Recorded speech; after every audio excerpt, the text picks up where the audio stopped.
Hello and welcome to the show. Well, as we approach the end of the year, this is the time to take stock, assess your position and decide if now is the time to pivot. And one of the questions you'll likely ask yourself is if it's better to pay off your home loan or to invest any of your surplus funds, especially now with interest rates as low as they are.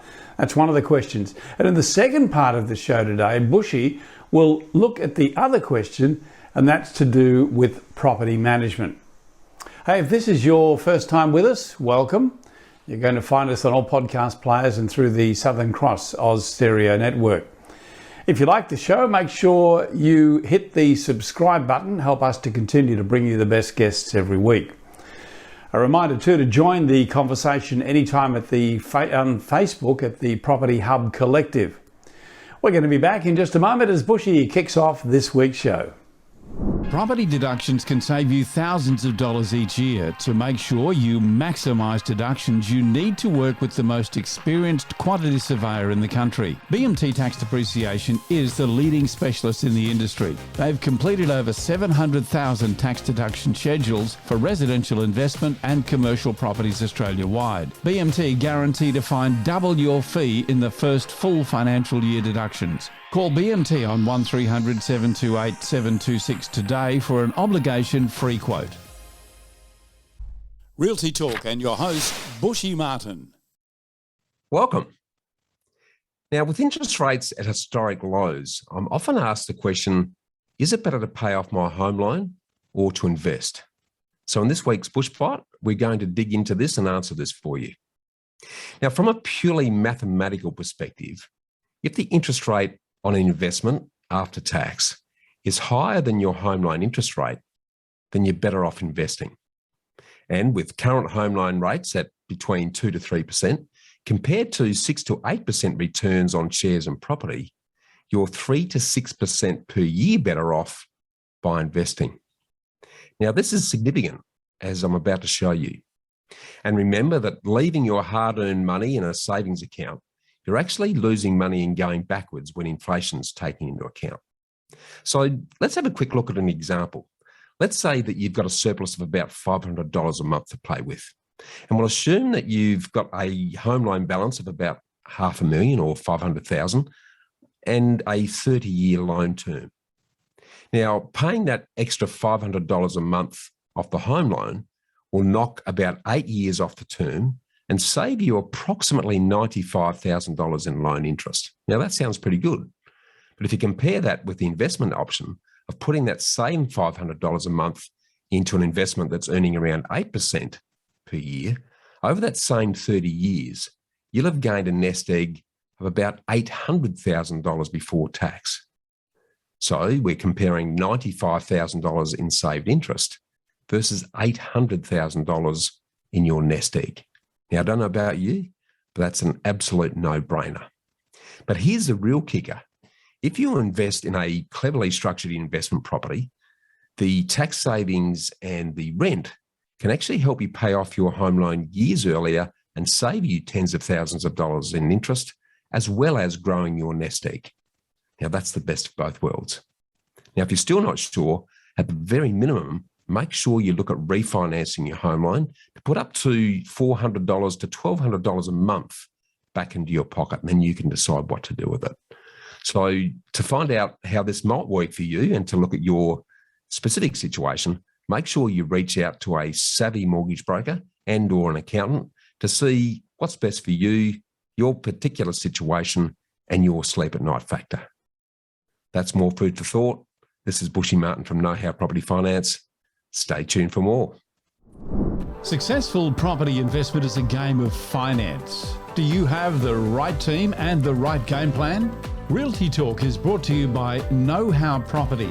More than mortgage brokers, Bushy Martin and his team of investment architects set you up with a sustainable strategy structured to lower your costs, tax, risk and stress while increasing your capacity for growth.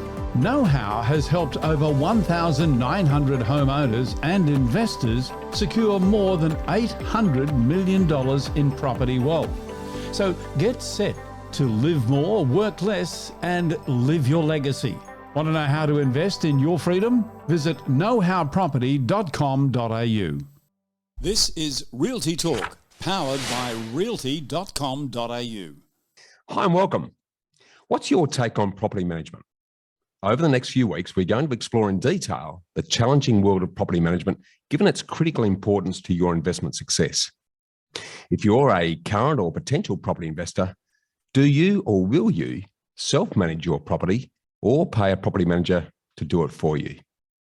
I ask this because depending on who you talk to, somewhere between 20% and 33% of the 2.6 million investor-owned dwellings in Australia that are owned by just over 2 million residential property investors are self-managed. And interestingly, according to research done by finder.com.au, Tasmania has the highest percentage at 43% of privately rented properties, while New South Wales has the lowest at 22%. That means that somewhere between 1 in 5 and 1 in 3 residential investment properties are self-managed. In other words, between 400,000 and 660,000 Aussie investor landlords still manage their own properties. Now, these numbers still amaze me given the huge amount of money and risk that's tied up in their investment properties. So, starting today, I'm going to delve into the world of self-management versus professional property management. And to set the scene, let me start with Tom's story. A few years ago, Tom wanted to help out an old friend in need, so he entrusted his home and leased it to her when he had to move interstate for work. As he felt he knew his friend well, he decided to save a few bucks on employing a property manager, and he collected the rent himself, directly from Carmen, who was a separated mother with her young daughter. Carmen and her new partner reassured Tom that, "You can trust us. We'll look after your house. It'll be better than when you left it." I mean, he was helping a friend through a tough time, so what could possibly go wrong? Famous last words. 6 months later, he stopped receiving rent payments, and by the time he managed to get time off work and return home to his property, he arrived to find it completely trashed by drug users and squatters. The internal walls had been smashed and kicked in, most of the wiring had been stripped out, used syringes and shattered glass covered the floors, and dirty clothes, piles of rubbish, maggots and feces were strewn everywhere. There was well over $50,000 worth of damage done to Tom's home, and to make matters even worse, his home insurance policy had lapsed because he got too busy at work and the tenant forgot to forward the mail. And he hadn't bothered to take out landlord insurance because he didn't think he'd need it. So all of the lost rent and repairs had to come directly out of Tom's pocket.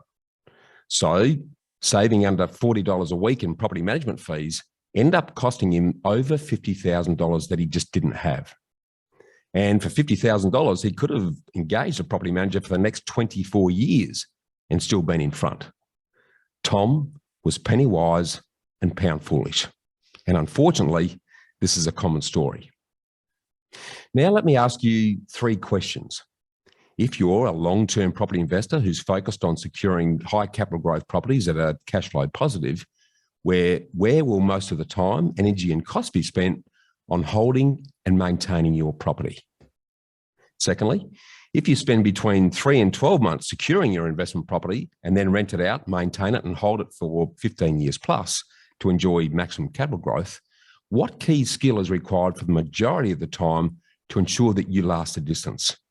And lastly, what property expertise is most needed but least considered and often unappreciated? Now, the answer to all of these 3 questions is the same. Can you guess what the answer is? Yes, it's property management. If you spend 5% of your time finding and buying your investment property and the remaining 95% renting it out and holding it, then property investment is mostly a waiting and maintaining game. So if property management is the key core skill that will make or break your long-term investment journey, who's the best person to do it? You as a part-time amateur or a dedicated independent professional property manager?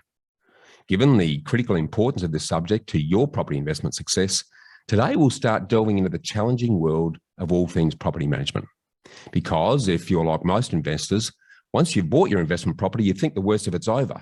And all you have to do is find a tenant, collect the rent, and the rest is going to be plain sailing. I mean, how hard can it be? Why would you bother paying a property manager all that money to do something that you can just as easily do in your spare time? I mean, what could possibly go wrong? Surely it can't be that hard. It's just a matter of collecting the rent right. Wrongity, wrong. Why? Because when it comes to managing property, you just don't know what you don't know. And ignorance is certainly not bliss. In fact, it's downright dangerous, especially in the increasingly litigious world of property.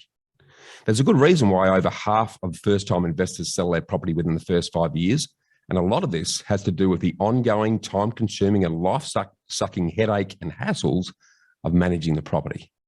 So do you manage your properties yourself or pay a property manager to do it for you?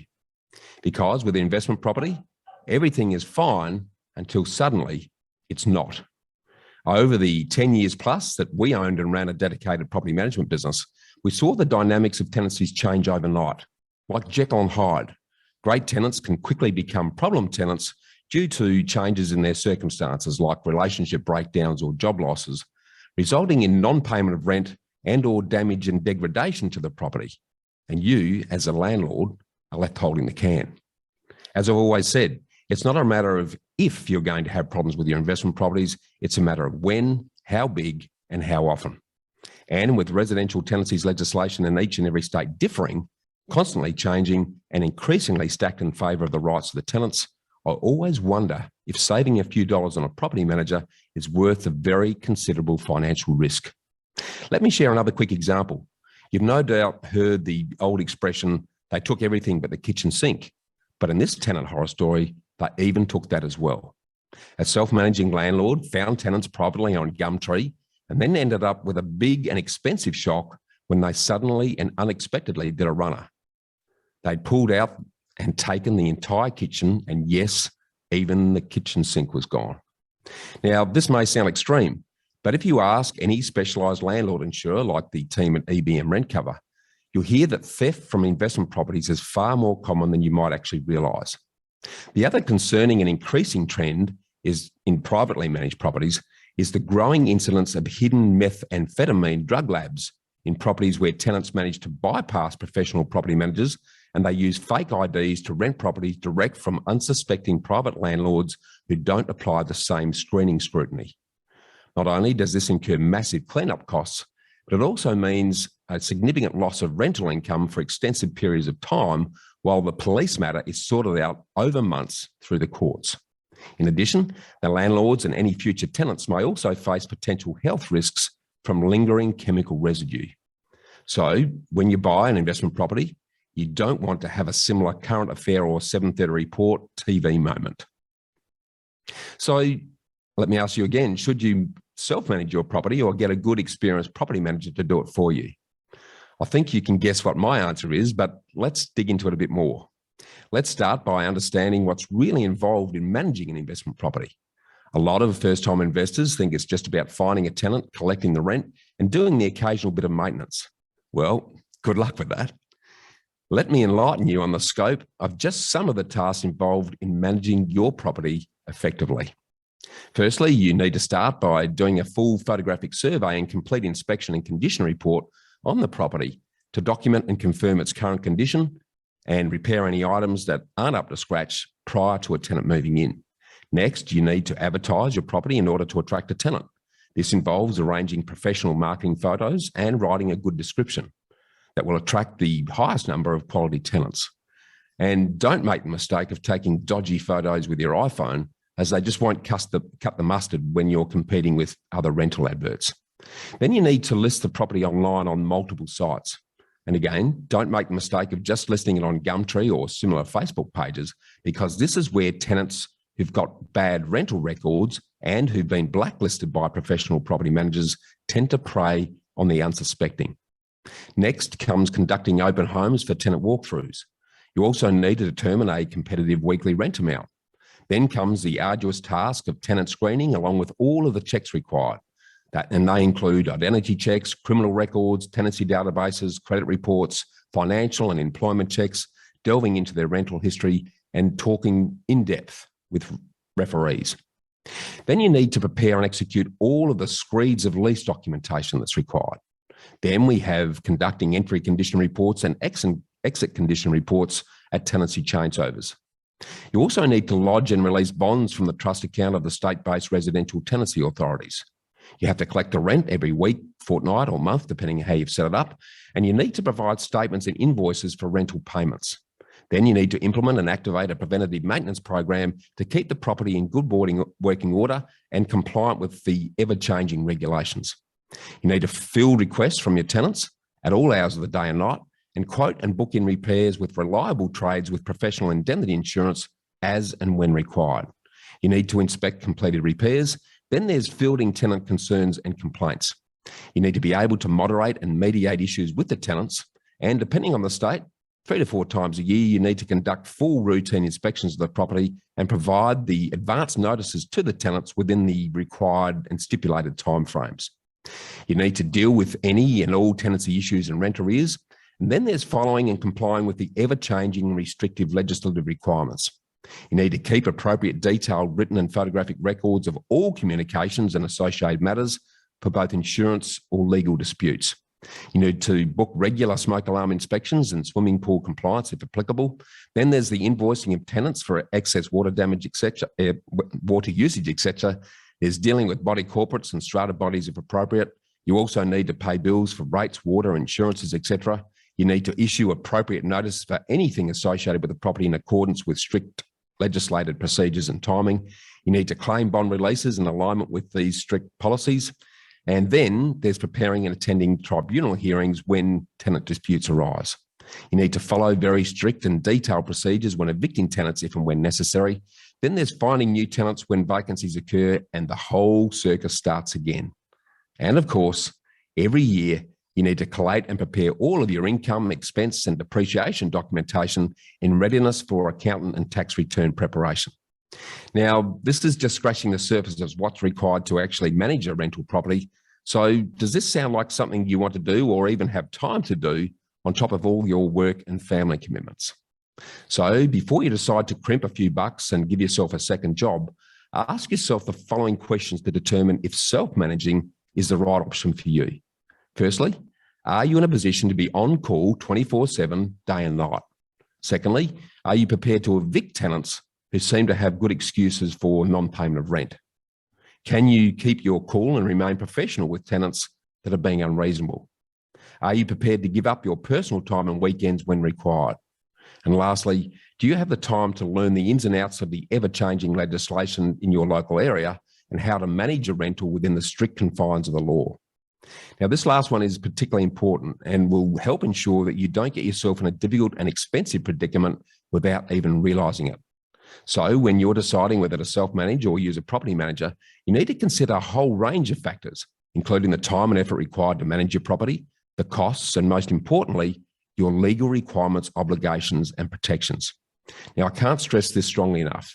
If you're an owner who's self-managing or considering it, you need to be fully aware of the applicable rental laws and understand their obligations, because as far as the law is concerned, ignorance is no defence. And many states and territories have recently amended and or are implementing changes to tenancy legislation that's actually increasing the protection and rights of the tenant. This means that if you're leasing property, you need to be intimately aware of the changes and how they apply in your situation. It's also worth noting that adequately maintaining a property in accordance with all laws, compliance codes, policies and procedures is a minimum expected requirement for landlord insurance. If you don't follow the letter of the law, then your landlord insurer is unlikely to honour or pay any claim. This includes finding and contracting the right tradies who have suitable business and liability insurances in case something goes wrong, setting up suitable times with the tenants in accordance with required notice periods, checking the work has been done satisfactorily, and then paying the invoices all within certain stipulated timeframes. And this is one of the biggest reasons to engage a good, dedicated professional property manager, to ensure you're getting access to all your legal protection, as well as access to specialised landlord insurance policies that are only offered when a property is professionally managed. Now, don't get me wrong here. For some investors, being a hands-on landlord and self-managing the property suits them, particularly if they live close to the rental, have a good long-term tenant, and can spare the time to arrange maintenance and repairs, rent collection, and inspections. It's also an option for those who wish to have total control over their investment, which, aside from their own home, will be the biggest financial investment they're ever likely to make. But as I've already said a number of times now, self-managing comes with inherent risks and lacks the legal and insurance protection offered when the property is being managed by a recognised professional. And this is one of the major reasons why landlords choose to go with property managers in addition to their expertise and connections. Because as a landlord choosing to self-manage, the onus is entirely on you. From finding tenants to making sure that all legal obligations are followed, the ball's in your court. Next week, I'll continue our discussion on self-management versus professional management of your property by drawing your attention to property management risks, outlining the reason why it's worth investing in a good property manager, and I'll break down the costs. That's food for thought. I'm Bushy Martin from Know How Property Finance, so stay tuned for more. Hi, just before we go back to the show, I want to spend a few seconds and tell you about a book that was sent to me that's now become my go-to reference when I'm looking for inspiration about property investment. You know, sometimes it's not about knowing all the answers. It's certainly more important to know what questions to ask. This book by Realty is called The Property Wealth Blueprint. And it's one that you don't read just once and then put it away. It stays out as a reference. It's a book that you go back to time and time again, as I do, because it's packed with personal experience and with great examples of how to get property investment right. It's very frank, it's to the point. And as you can see here, I've needed to bookmark several points, and I can tell you that it's a constant companion on my desk here. The remarkable thing is that it's absolutely free on Realty's website, getrare.com.au. Get Rare. It's a gateway to a richer life. The website there for you again, getrare, rare.com.au. So get this book, get it for yourself. Realty Talk exclusive to the Property Hub. And that brings us to the end of this week's show. Before we close, make sure that you don't miss a single episode of Realty Talk or Bushy's Get Invested podcast, which are both delivered to you each week. And you can do that by subscribing to the Property Hub now on your favourite podcast player or wherever you're listening to or watching this show. Also, join the conversation anytime on Facebook at the Property Hub Collective. I want a special thanks to our supporters and content partners, realty.com.au, BMT Tax Depreciation, Know How Property Finance, Get Rare Property, and Apiro Marketing. I'm Kevin Turner, and on behalf of Bushy and the Property Hub team, we look forward to seeing you again next week.